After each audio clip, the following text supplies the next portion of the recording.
Passons maintenant à la partie Liquify Persona.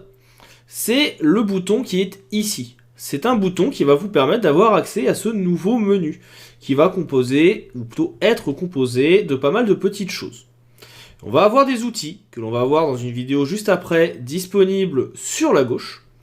Votre photo au milieu, ici un portrait d'une jeune femme, et des paramétrages et différents panneaux sur la droite. Vous retrouvez en haut différentes options, le menu édition, affichage et fenêtre, avec un petit peu moins de fenêtres, parce qu'ici on est sur quelque chose qui sera beaucoup plus adapté au travail que l'on veut, c'est-à-dire la réadaptation de photos et la déformation. Les deux premiers outils, une main qui permet de vous déplacer dans l'interface et une loupe pour zoomer. Mais si vous avez bien paramétré, comme on l'a vu, le zoom avec la molette de votre souris, ou que vous utilisez CTRL+ et CTRL-, cela fonctionne également. On va ensuite avoir sur le côté un premier menu, qui va être ici un menu de grille. Ce menu de grille, vous voyez que là, il a disparu, mais si je peux venir tout simplement le rendre de nouveau visible, en venant dans le menu affichage et en faisant afficher la grille. Alors il peut y avoir quelques bugs d'affichage, malheureusement, dans le logiciel. Donc là, je vais revenir ici, vous voyez que la grille est réapparue. Cette grille, vous pouvez modifier le nombre de divisions. Vous pouvez modifier l'opacité et la couleur de celle-ci avec le menu présent à cet endroit.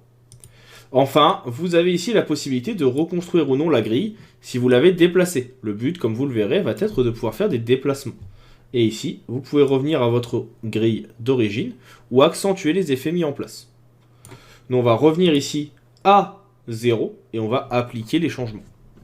De cette façon, on revient sur une grille classique. Vous avez la possibilité de venir charger une grille, si vous le souhaitez, pour prendre en compte une grille qui existerait déjà, que vous auriez déjà utilisée sur une autre photo. Enregistrer une grille, bien sûr, la réinitialiser ou remettre la dernière grille que vous auriez utilisée. Vous pouvez retrouver un histogramme. Je ne rentre pas dans les détails ici de l'histogramme, on verra ça un petit peu plus tard. Je l'avais expliqué rapidement avec les niveaux. C'est tout simplement les différents pixels présents dans votre photo. Dans la partie pinceau, vous allez pouvoir retrouver des options que nous connaissons maintenant. Augmenter la taille, donc comme ceci. On peut utiliser CTRL, ALT et clic gauche toujours. La dureté, est-ce qu'on va avoir quelque chose de plus ou moins flou? Plus ça sera flou, plus ça sera léger, et plus, vous voyez ici, le changement sera léger également. Plus ça sera dur, et plus on aura des changements qui seront forts, et en seront très droits. On le voit sur l'affichage de la grille ici. Donc de base, on est à 40.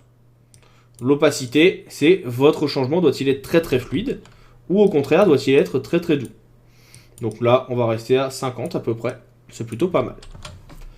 Dans la vitesse, vous allez pouvoir venir définir si quand vous allez mettre un coup de pinceau, il y a énormément de changements ou pas.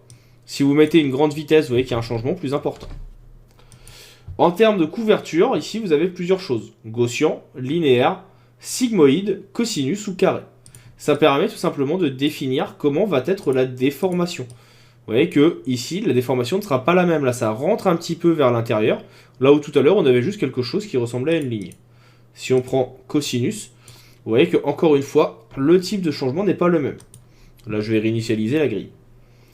Enfin, en dessous, on a un système de masque que l'on reverra un petit peu plus tard avec les outils qui va permettre tout simplement de venir bloquer certaines parties pour ne pas tout déformer. Concernant les outils maintenant, parce que c'est ça qui nous intéresse aussi, on va avoir ici le premier outil qui est celui que je suis en train d'utiliser, qui est l'outil donc chasser avant. Il permet, comme vous avez pu le voir, en jouant sur le pinceau, de venir déplacer des éléments pour pouvoir venir les modifier. Donc là, ça pourrait être l'occasion, par exemple, si vous voulez donner un petit peu de volume aux cheveux, vous voyez, de pouvoir venir les écarter et leur donner un peu plus de volume, dans un sens ou dans l'autre. Ça peut être également utilisé, si on vient zoomer un petit peu, et c'est ce qu'on voit en retouche beauté, même si, par chance, c'est quelque chose qu'on a de moins en moins, utilisé si l'on a ici une dureté pas trop forte et une opacité peut-être un peu plus faible, pour juste décaler, par exemple ici, une narine, pour venir déplacer le nez, remonter les lèvres, ou ce genre de choses. Ça peut être utilisé de cette façon. Si vous le souhaitez, n'oubliez pas que vous pouvez venir cacher la grille. Pourquoi je vous dis ça? Parce que, en fait, parfois, ça gêne un petit peu, on voit pas forcément où on veut aller. Mais là, ouais, donc je peux venir adapter comme j'en ai envie, mon visage. Le deuxième bouton, qui s'appelle lui chasser vers la gauche, je vais pas vous mentir, c'est pas un bouton que j'utilise beaucoup. Pour moi, il n'est pas très utile, mais il permet de remonter ou de redescendre des éléments, suivant si vous allez à gauche ou à droite. Je l'utilise très très peu. Le suivant, c'est Liquify Tournament. Lui, il va pouvoir permettre tout simplement de pouvoir venir tourner des éléments. Là, vous voyez, ça permet de pouvoir venir par exemple modifier un peu le buste ou les plis de mon vêtement. Si j'appuie sur Alt, ça tournera dans l'autre sens. Sans appuyer sur Alt, c'est le sens des aiguilles d'une montre. Là, je vous l'accentue. En appuyant sur Alt, c'est dans l'autre sens. Vous avez en dessous le Liquify Contraction. Ça, pareil, ça peut être assez souvent utilisé, par exemple, sur le nez. Ça peut permettre, tout simplement, de venir grossir certaines choses. Si vous appuyez sur Alt, ça vient au contraire les réduire. Donc ça peut être assez utile, suivant ce que vous voulez faire. C'est assez utilisé, encore une fois, en retouche beauté pour modifier certaines choses. Et si vous l'utilisez sans appuyer sur Alt, vous allez pouvoir, par exemple, venir grossir certaines parties, comme les lèvres. Vous avez l'effet inverse en dessous avec dilatation, qui marche de la même façon, sauf que sans cliquer, il rétrécit. En appuyant sur Alt, il grossit. Vous avez ensuite le turbulence. Alors lui, il est assez rigolo, il peut donner des effets un peu de glitch. L'idée, vous voyez, c'est que ça vient flouter certaines parties pour donner des effets graphiques. C'est quelque chose qui est assez utilisé pour venir donner un effet de flou sur un visage.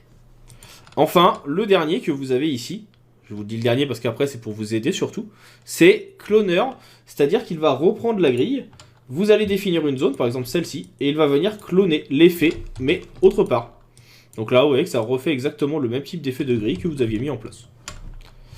Vous avez ensuite Reconstruire, qui va permettre de venir réeffacer ce que vous aviez fait précédemment. Cet effacement, vous le retrouvez également dans l'historique. Vous voyez que là, vous avez la possibilité de revenir en arrière, de décider ce que vous allez garder ou non. Donc là, par exemple, je pourrais annuler mon Reconstruire.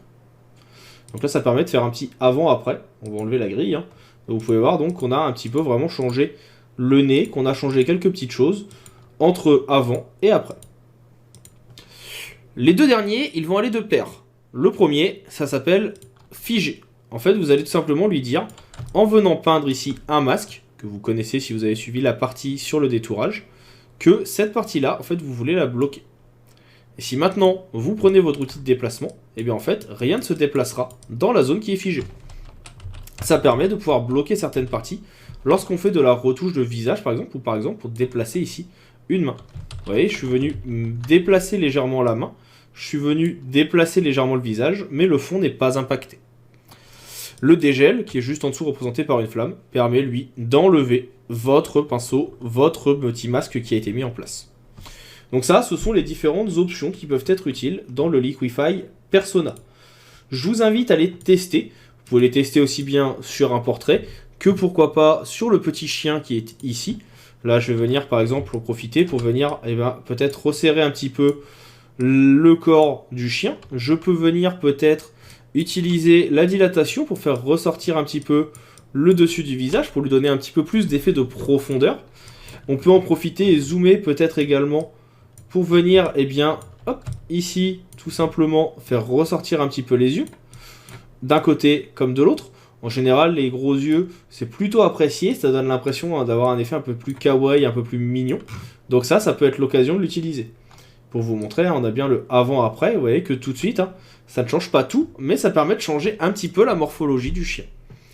Donc voilà pour ce petit outil, je vous invite à le tester, et on va maintenant passer à la suite avec l'outil qui s'appelle le Develop Persona, qui est tout simplement le module dédié de Affinity Photo pour la retouche. Vous allez voir qu'il est assez complet et plutôt sympa.